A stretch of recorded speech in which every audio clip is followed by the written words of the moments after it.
Hello everyone, how are you doing? This is MD Tech here with another quick tutorial. In today's tutorial I'm going to show you guys how to either add or remove excluded folders from the search index in Windows 10, meaning if you try and conduct a search in the start menu it should not show the folder if you try typing it in.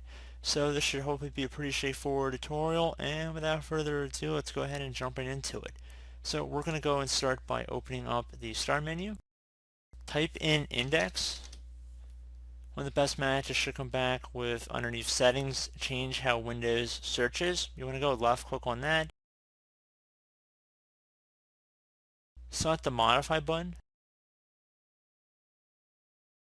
And now you want to navigate over on your computer to whatever area you maybe want to exclude. So let's say users, MD Tech, which is my username. So you just want to uncheck whatever you want to exclude here. So let's say documents. I'm just going to uncheck this box and then left click on OK. So then it should no longer appear in the indexing search results.